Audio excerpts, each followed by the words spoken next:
Welcome to Go Off and Create the Podcast. I'm your host, Cam, and today we have with us Jasmine Janaye. Should I go that route? Yes, please. Jasmine Janaye. And what do you got going on right now? So I have a lot going on. I recently released my first EP. It's called Note to Self. Super excited about it. Available on all platforms. But that was sort of my first real leap into this new creative path with songwriting and performing and just being a full-time creative. Yay. So I don't know if this is a fun fact, but it's a fact. So like a while ago, this is pre-pandemic, so we have to date our eras now. It was like New Year's. I remember I reached out to Jasmine. I was like, is there anything that you're trying to do this year that you need support or something in? And she said, I want to do more music. And I was like, oh, okay, like, great. So it's really incredible to see you here now with your EP with 6 tracks on it. Very proud of you. And we also recently took a girls trip. So it was me, Jasmine, and Carol. Hey, Carol. And we went to North Carolina. We were in Charlotte. Yeah, and I remember you were like, I got to get this done. Like, I got to get this done. I have a few more songs to do. I got to get this done. And so I want to know, like, what made you finally, like, tinker in, hone in, not tinkering, and get the EP done? So a lot of things were happening all at once as it goes. Like, it's never just like, oh, now is the perfect time and there's nothing else going on in life and I can just like sit down and focus on this. But there were just like a lot of transitions happening. Mm-hmm. So I was going through career transitions with my job, like my day job at the time, relationship transitions, like things that were sort of falling apart. And it was the first time in a while that I was just like, so just nothing feels right. Just nothing feels good. I don't get to enjoy anything. And so it's so funny that you even remembered that, because I feel like I don't even think I was taking myself seriously enough at that point to like really remember like, oh, I told somebody I wanted to do more music. But I had started going out on the Atlanta scene, like finding different jam sessions, open mics. I had done like some songwriting camps through ATL Collective. Shout out to them, by the way. Mm-hmm. And the whole time it was just sort of this thing of like, oh, this is just me like tapping back into my hobbies or tapping back into things that I really enjoy. But going through that experience also sort of unlocked something. It's like, it just demystified the whole process for me, because with that songwriting camp specifically, we went in total strangers. Like you're sort of like grouped up with people based on just like your genre, your sound, or kind of what you're trying to do. And in the span of a week, we literally like wrote, recorded, and like created full songs, like full tracks, multiple. And so when I'm sitting there, I'm just like, so we just came together as strangers and put together 4 like really, really like high quality songs. Oh, I can do this. It was like, oh, I can, like, this is totally doable. This is totally within the realm of things that I can do.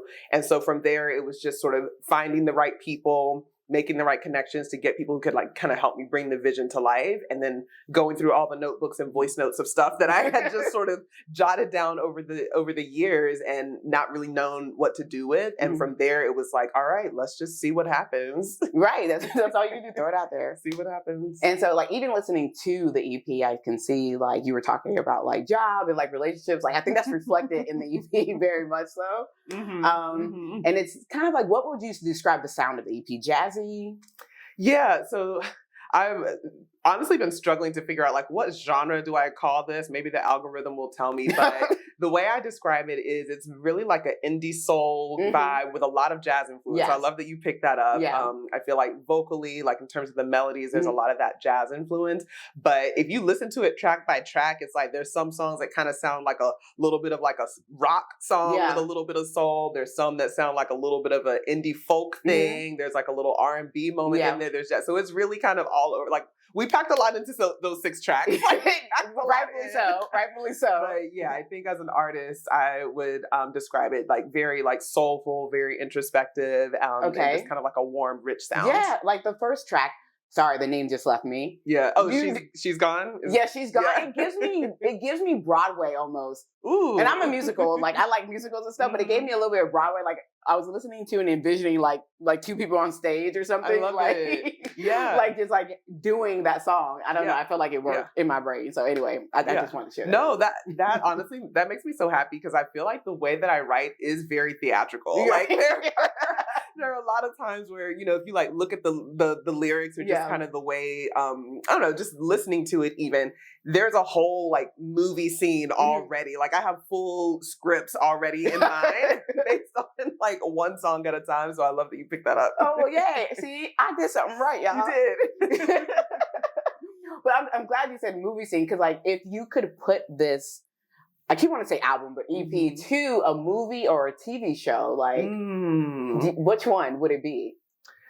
So I think the first one that popped to mind is Insecure. So it would be like an insecure kind of going through, not even coming of age, because I guess we were already grown in that show, but sort of in that moment where I feel like you're actually like growing up. Like I feel like that's a lot of what's reflected in these songs right now, is going through this moment where it's like, yes, I was a full grown adult and like out here in the world responsible for myself, but there were still a lot of things that I was like, I don't feel like I was fully like in my adult space or fully in that mature space. And so I think there are a lot of moments sort of described in those songs, or moments that I think I'm just kind of like illustrating through those songs, that I could probably go like season by season on Insecure and like that'd be slot good. them So in. would it be like I don't even know what you call this in TV land, but sometimes you have the scene and it's like a song playing on the radio or something, or playing on the TV, and then sometimes you have the scene where it's the actual track is going and there's no dialogue, and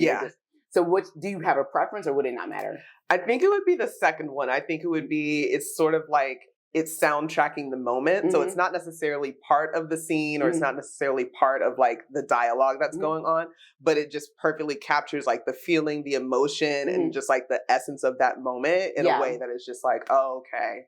Wow, way to drive it home. Like before I felt it, and now I'm like, I feel it. Right, like I'm in there. Yeah, that to me is like the magic of music and like film, TV together. So that's one of my goals, in fact, to like get to a point where I'm able to work and like put my music in TV and film. You definitely, I don't know the process, but you definitely Thank you. Yeah, but I want to back up a little bit just for anybody if you don't know. Do you know like what's the difference between an EP and an album? Because some people may be confused. Oh yeah, so I can not to nerd out too much, but so EP actually stands for extended play. So think back like prior to the digital age, when you know you could just like click a couple buttons and play whatever you wanted. When they were having to press things onto like physical media, like vinyl or something like that, for example, you would have an EP, or sorry, you would have a single. So that's like, you know, literally like one track, sometimes maybe two if, you know, it was like a longer thing, but you would have a single, or you would have an EP, which was an extended play, so a little bit longer than a single, or you would have an LP. So you might hear that term as well when people talk about, oh, I just, you know, released my first studio album or my first LP, and that's for long play. So that's what we typically think of as like a full album. So EP is sort of like, it's like that in the middle, you know, it's more than a single, but it's not a full album. And then another reason that I sort of held that distinction is because I think of an album as like a full concept type, you know, project. And I feel like, you know, with Note to Self, with my EP, I definitely had a concept, but even as I just described, like the genres that are hopping all over the place, like the sound, it's consistent because it's me, but it's also like each one of those songs could live on a different radio station and be its own thing. So for me, the EP was sort of like, you know, this is almost my first like portfolio presentation of like, here's what I do, here's what I can do, and here's sort of like where we're jumping off from. Yeah. So like, is there a certain number count? Like, cause yours has 6, but like, what makes it a full album? Is it like, oh, once you get to 8 songs, it's a full album now?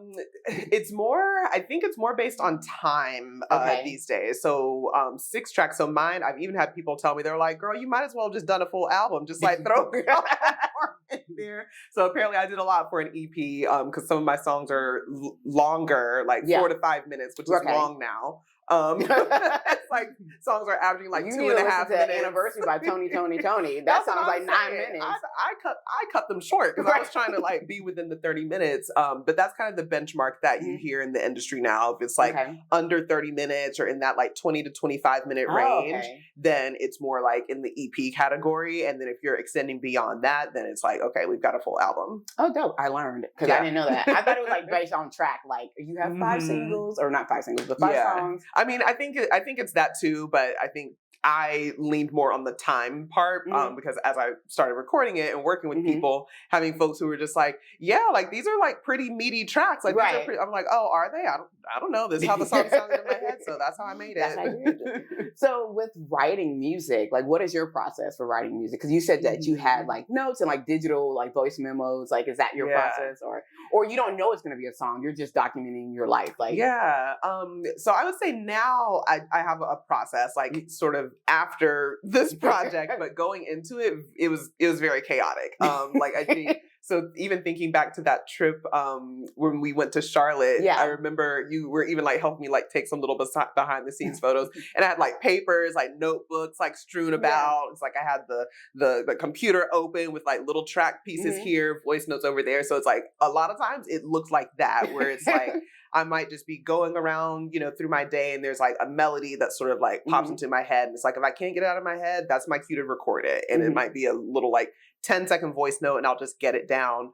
I take a lot of stuff from what I write in like journaling. Like if there's something that I'm just kind of like thinking through or processing, I'll write that out. And then sometimes it'll just be like a certain phrase or a certain line. I'll be like, ooh, like that could be a song.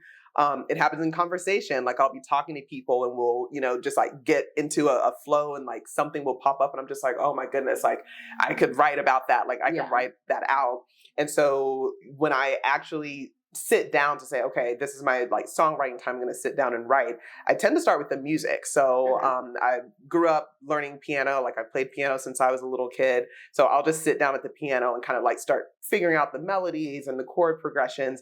And once I have something that feels, you know, that I feel some sort of connection to, I'll just record that. And so it might be 4 chords or 4 bars, and I'll record it and I'll just put it on a loop, and then I'll just like sit on the floor, usually the floor actually. I was like, why did I say floor? Because I'd be on the floor. And I'll just sit there and like let it kind of like play in on a loop, just like over and over. And I'll just like, I feel like from that point, it's like not even in my hands. It's like I'm just kind of like channeling, channeling the creativity and just like letting it flow. But it's really that, like once I sort of like create the container, like, okay, this is like the container for creativity to just come in and do its thing. And then I look up and I'm like, oh, a song. Look at there. Pretty much like that. It really just sounds like you're going with the flow. Like your process, I know won't be everybody's process who are songwriters, but it sounds like you're just letting it like move through you, just kind of like, almost like it's a being within itself. Like it is. Okay. So this, I feel like some people are very like on this same path and some people are like, it's not that deep. But for me, it's a very spiritual process. Like it's very much like, this is taking something that did not exist in the physical realm. Like it was a thought or it was a, you know, just like a sort of like passing thing. And I'm literally like channeling and bringing it out of the ether through my brain, body, writing, whatever it is, and turning it into this physical thing. And so that's why a lot of times when I sit back and, or I go back and I'll look at, cause I have like specific notebooks that I use for the songwriting. So I'll go back and look at them and be like, what was I even going through? Or like, what did I even write? And it's like, I don't even fully remember like sitting down and being like, okay, this word here, this phrase there. Like sometimes it's that specific, but that usually comes out in the editing. Like usually like the first pass when I'm just getting it down, it's just like finding that flow state and just letting it fully come through. And then I'll go back and I might be like, okay, maybe let me change this word so it flows better with the melody, or let me, you know, add something else here so it, you know, connects the story a little bit more. But in a lot of ways, I consider it a very spiritual process of just like channeling that creativity and sort of letting it work through me to bring out whatever needs to come out. Yeah, I think that, I mean, I don't write music, but I feel like if I did, creative.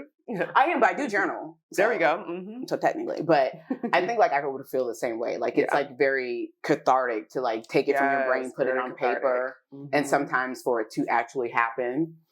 So I feel like I would have like the same kind of like, it's like a spiritual thing. Okay. See, not just me. No, it's not just you. But I know it's also a very vulnerable thing. Just journaling in general can be vulnerable, writing in general. And I mean, I say journaling. So with you, are there any like safeguards, or is it like you're just going to put your whole self out there? Or is it like, I'm vulnerable, but I'm not going to share like everything? Are there safeguards? I'm giggling because literally what goes through my mind is like, oh, what's my mama going to think? What's my mama going to think when she hears this? And so, I mean, I don't even think I'm like not a particularly outrageous person in terms of like the art and the work. So it's not like I'm, I don't feel like I'm censoring myself or like, oh, like I don't want to go too far.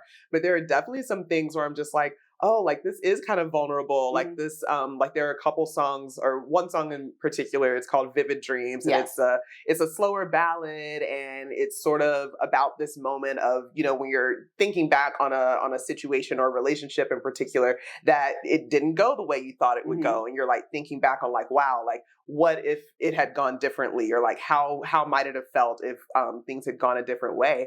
And it was like a very vulnerable thing to put out there. And I remember just like feeling so nervous to have people hear that. Cause it's like, for most people who know me, I guess, or a lot of people who know me closely, that wasn't a side that they would be used to seeing. Like that wasn't like a part of my story that I was just like freely telling.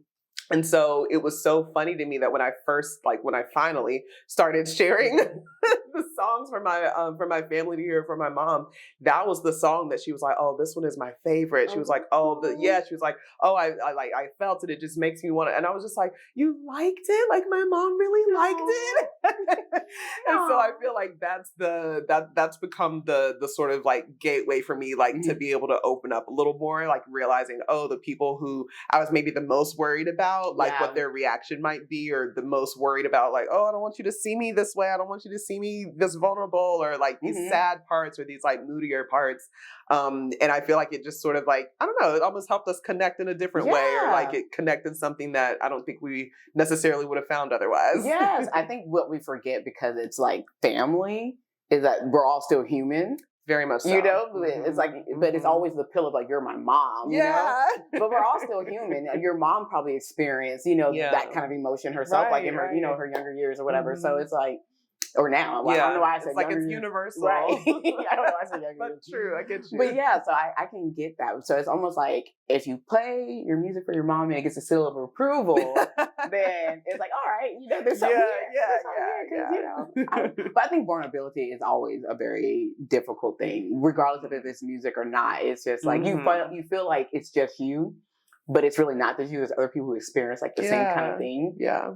So it's just more dialogue. I know it'd be so taboo. But anyway, this is probably going to be hard for you to answer because you created the EP, Note to Self.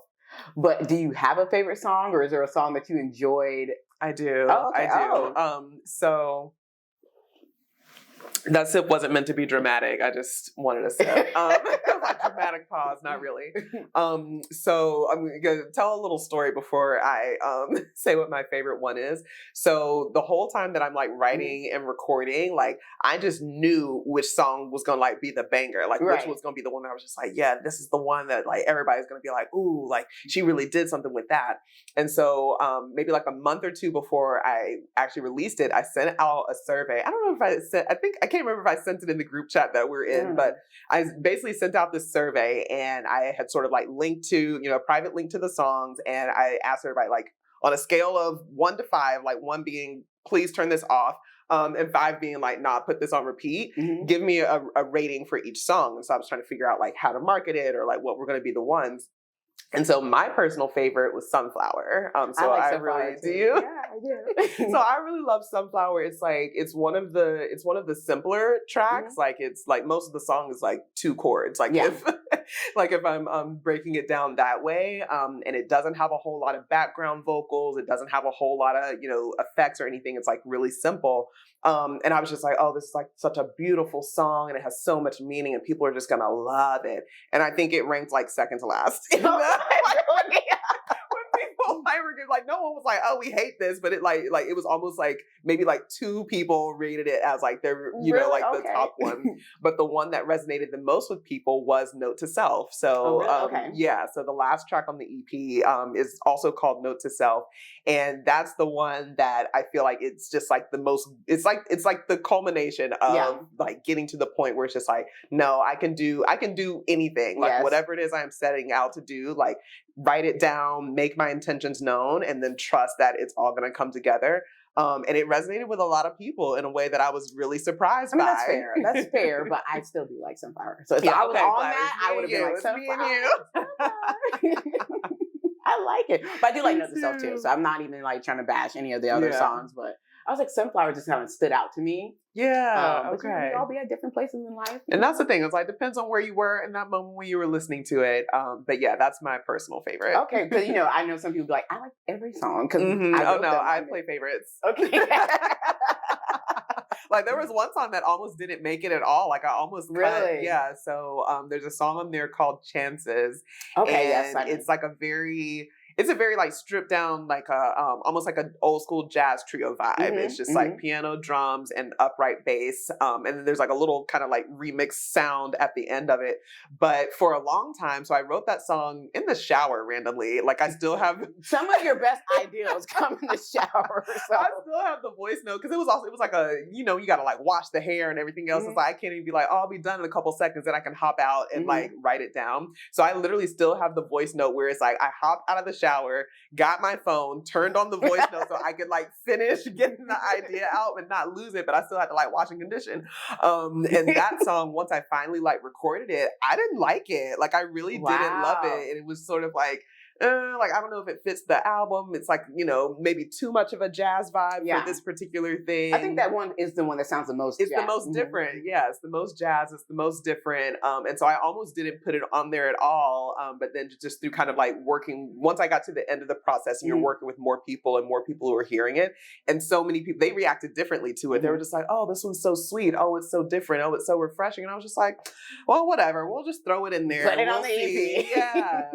But yeah, so I was like, sometimes you just have to kind of go with it. But yeah, every one is not my favorite. No, but I think that's fair though, because you have to, yes, it's your words, your music, but at the same time, it's going to the masses. And so you never know what will connect with people. So even though you don't like it, or somebody, right, it's somebody else, it means, them. It means something. So yeah, I think that's actually an important piece. Like, even though you weren't for it, yeah, it almost got cut. But you also have some interesting elements on the EP. Like there's birds chirping in some songs, and then of course, Chances. You have the little breakdown at the end. I was like, look at Jasmine. She got a little different sound at the end. Thank you for acknowledging the birds. So in that song. So Sunflower was also the first one that I record, like day one in the studio when I'm still just like even figuring out how to do this. And I was like recording the guitar part to just sort of like get the idea down. And that's not what's on the final version. That was just the demo. Yeah. I had someone else, my friend Juan, amazing musician. He came in and played guitar for that track. But we were like down to the end. I'm sure my producer was like sick of me like adding little changes and stuff. So we're like down to like the last few weeks of recording and getting stuff in. And I'm literally coming in, I'm just like, so can we add birds? Like, I want to start with like a breath of birds. He's probably like, what? Okay. I mean, like, to his credit, he was like, yeah, we can, I got birds. Like, we can put birds in there. And like later in the song, there's like this ocean sound. It's like this kind of, it's like very subtle, but it's like, depending on, if you're listening in headphones in particular, you can hear it. And there were, he put the ocean sound in and I was like, great. More waves, bigger waves, louder waves. We're creating the whole soundscape. But yes, I love that you called out the birds because that was like the track's not going to mix without the birds. Like they need to be there. The birds are an important element of this. Well, you're welcome because it's like it was just like interesting. Cause I was like, oh, okay, so why these elements? And now I see. Yeah, because it's like I said, I feel like I write my music in a way that does have this sort of like theatrical or cinematic element. It's like I want it to be the kind of thing where you sit down, you listen, you close your eyes with it, and there's a whole movie like playing, and like it transports you somewhere. So I feel like putting those little elements in there helps with that. Okay, well I caught it. I hope other people out there are catching it. So will you do another EP or would you like do another album? Not another album, would do an album. Yeah. So it's in the works. I mean, it's walk before you run. Like I'm still like in the or maybe that was the walk. But yeah, I'm still in the phase now that it's out, being an independent artist, you also have to learn the marketing, the promo, and how to actually get your music out there. But I do have an album concept in the works. I'll also be releasing some singles throughout the year, just like some kind of like individual pieces that may or may not make it onto a project, but still I want to be heard. So yeah, I still want to be heard. Yeah, it's like I still want y'all to hear it. Got some bangers coming. And by bangers I mean it's like very mellow, very me. Right, man, specify. Like it's not gonna be a drop it low. Like it's really not. Like you're you're going to sit down with your journal and like a cup of tea. And banger. That kind of banger. That kind of banger.